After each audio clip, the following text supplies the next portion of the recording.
Salut à toi qui veux reprendre le contrôle de ta vie, ici c'est Zenrela et aujourd'hui laisse-moi te parler de discipline. Discipline, il y a plein de gens qui viennent me voir et de nouveau moi j'étais en plein là-dedans avant de comprendre tout ça, qui disaient ouais je suis pas discipliné. Il y a des gens qui viennent me voir, je suis pas discipliné, j'arrive pas à me discipliner pour avoir les résultats que je veux obtenir, etc. etc., etc. Et en réalité c'est faux, on est tout le temps discipliné. On est 100% du temps discipliné par rapport à nos pensées, à nos émotions, à nos sensations, à nos comportements, à nos habitudes et à nos résultats actuels. Quels que soient les résultats que tu as dans ta vie aujourd'hui, tu es discipliné à les avoir. Ça veut dire que pour avoir ce résultat, tu dois ne pas effectuer un truc qui pourrait te permettre d'avancer, tu vas trouver le moyen de procrastiner, tu vas trouver le moyen de ne pas le faire pour obtenir le résultat auquel tu es discipliné aujourd'hui. Ça veut dire que tous les résultats, tout ce que tu as attiré dans ta vie jusque maintenant est exactement ce que les programmes que tu as à l'intérieur de toi veulent obtenir. Et si tu veux les changer, tu dois passer par le changement de ces programmes-là. Et à partir du moment où tu vas changer ces programmes-là, naturellement, sans te rendre compte, tu vas devenir discipliné au reste. Il y a, j'en parle régulièrement, mais il y a 5 ans, 6 ans maintenant, je vivais dans un petit appartement. J'avais la chance d'avoir la chouette famille que j'ai et mon épouse, mais pour tout le reste, professionnellement, j'étais nulle part. Financièrement, j'avais des problèmes. J'avais plein je n'avais pas d'enfants, je voyais les 40 ans arriver, je me sentais vraiment pas bien dans ma vie. Et je n'étais absolument pas discipliné, c'était ce que je croyais à ce moment-là, mais j'étais complètement en réalité discipliné par rapport à ces programmes-là, par rapport aux résultats que j'avais à ce moment-là. Parce que tout ce que j'avais à l'intérieur de moi, toutes les ressources, tous les souvenirs que j'utilisais comme référence pour me définir et pour avoir les croyances que j'avais sur moi à ce moment-là, c'était pour obtenir ces résultats-là. Et j'étais tout à fait discipliné par rapport à ça. Et c'est pour ça que par exemple parfois vous avez de chouettes opportunités et vous voyez des gens qui sont en difficulté, des gens que vous aimez bien et vous pouvez les conseiller, vous pouvez leur dire tiens mais tu pourrais essayer ça, ce serait vraiment bien pour toi et ça te permettrait d'évoluer dans ci ou dans ça. Et ces gens-là ne le prennent pas. Et après ils disent ouais j'arrive pas à me mettre en place et tout parce qu'ils sont définis par ces programmes inconscients. Ces programmes inconscients sont plus forts que vos habitudes du quotidien. C'est elles qui dirigent vos habitudes du quotidien. Donc, il faut pour passer à l'étape supérieure chez vous, vous devez travailler sur vos programmes-là. Et pour travailler sur vos programmes, il y a deux manières. Il y a la manière, comme je vous dis, ce sont des choses que moi je mélange énormément.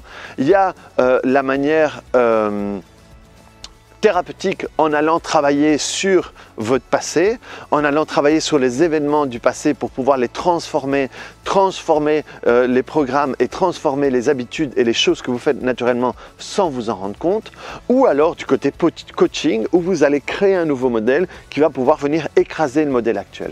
Donc, si vous n'aimez pas ce que vous avez aujourd'hui, ce n'est pas parce que vous n'êtes pas discipliné par rapport à ce que vous voulez avoir, c'est parce que vous êtes discipliné par rapport à ce que vous voulez, par rapport à ce que vous avez aujourd'hui. Donc, c'est exactement la même chose que les gens qui me disent j'ai une mauvaise mémoire. Une mauvaise mémoire, ça n'existe pas.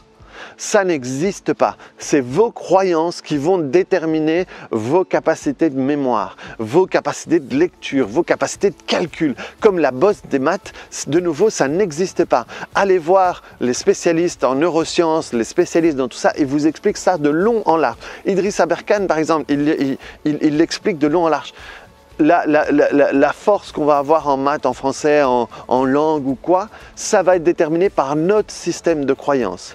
Et si, quand vous êtes petit, on vous dit « Ah oui, mais votre père ou votre mère vous disait « Oui, mais lui, c'est pas un matheux, hein, il n'a pas la bosse des maths. » Eh bien, vous allez créer une croyance par rapport à tout ça, une identité par rapport à tout ça, et ensuite, quelques années après, quand vous allez vous retrouver devant votre examen de maths, vous allez rater lamentablement parce que vous êtes persuadé que vous n'êtes pas bon en maths.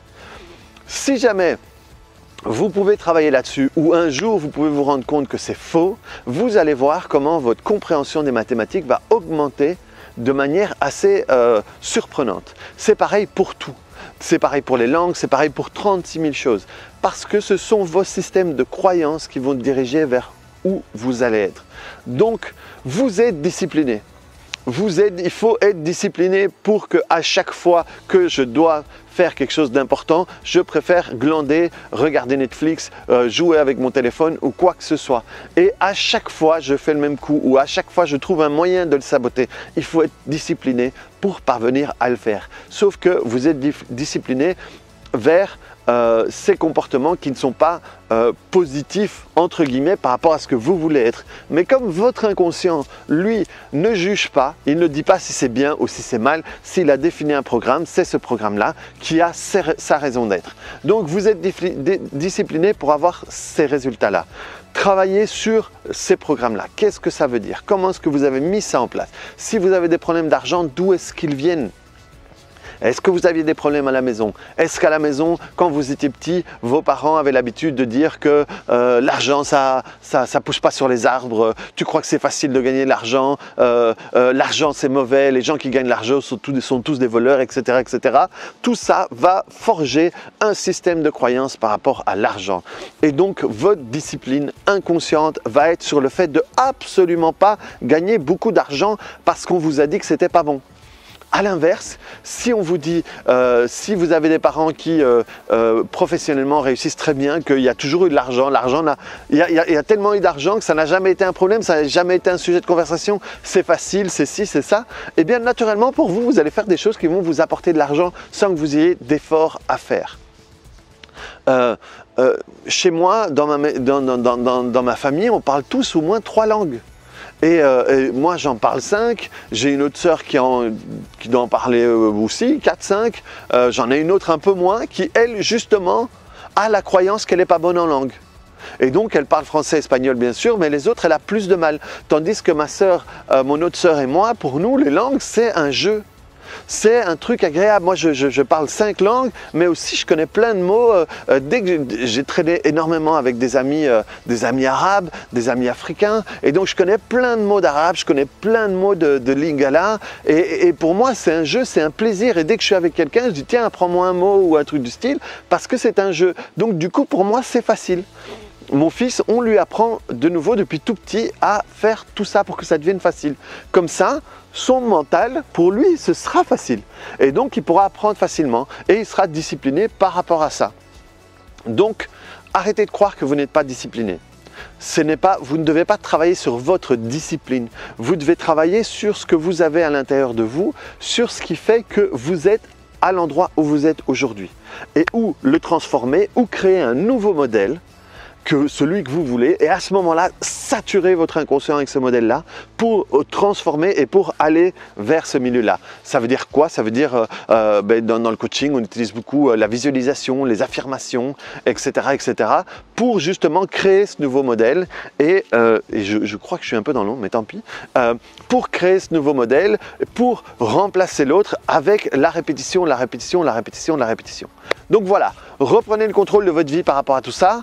Arrêtez de vous dire des choses négatives comme je ne suis pas discipliné, je ne suis pas ci, je ne suis pas ça. Et plutôt, prenez cette énergie pour transformer ce que vous voulez transformer en ce que vous voulez, quoi. Donc voilà, reprenez le contrôle de votre vie par rapport à tout ça. N'hésitez pas à mettre un petit pouce en l'air en bas de cette vidéo pour qu'elle soit plus vue par d'autres personnes. Reprenez le contrôle de votre vie, venez me voir sur les autres plateformes, sur d'autres vidéos, abonnez-vous à ma chaîne et à très bientôt. Salut!